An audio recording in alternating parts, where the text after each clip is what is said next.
Diddy claims that some of his tapes are not freak-offs. Diddy and his lawyers just put in motions to the judge trying to say that some of the tapes that the feds have of victim one, which we assume is Cassie Ventura, aren't freak-offs and that they were consensual acts. And Diddy and his team are basically saying that these are not freak-offs because they want a protection order that is over these tapes to be dropped from available for inspection only to electronically produced. And that's because this protection order makes it where Diddy can only view these videos at certain time in jail around a security guard. Diddy is trying to say that after watching these videos, it is abundantly clear that they confirm Diddy's innocence and that their value cannot be investigated unless they are electronically produced. Diddy and his team are trying to say that there are 9 videos at issue that are so-called freak-off tapes with victim 1 that the government has repeatedly referenced, causing wild speculation in the media.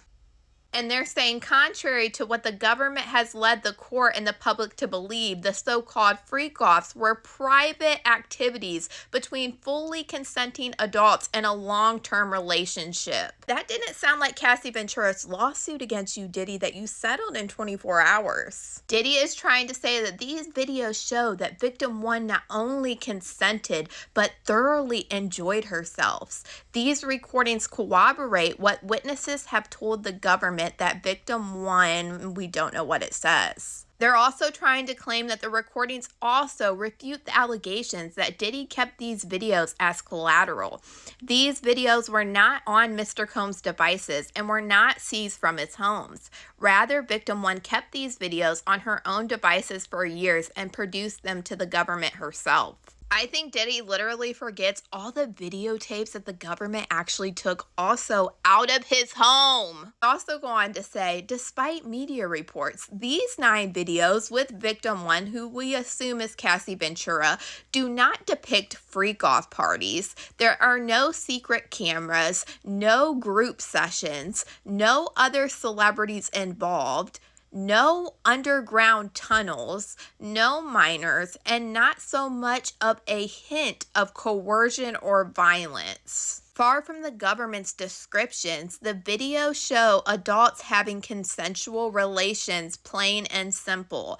At the bottom, this case is about whether victim 1 was or was not a willing participant in her private relations with Sean Combs. Diddy really doesn't know that there's more people against him than just Cassie Ventura. There are more tapes than just these 9 alleged tapes that you're talking about. He can even conclude that there is an alleged worker that was hired, that was in that hotel room that day that we all saw on CNN with Cassie and Diddy. And that worker even claimed himself that he had videos of an alleged freak-offs, and he gave it to the feds. Despite all that bullcrap, and I honestly don't think it's going to go anywhere, we are about to get the Enterprise letter early on February 1st of 2025. And if you don't remember what that exactly is, it's going to name some of Diddy's co-conspirators on the racketeering alleged enterprise. This enterprise letter will provide more particular notice of specific objects of the charged racketeering conspiracy,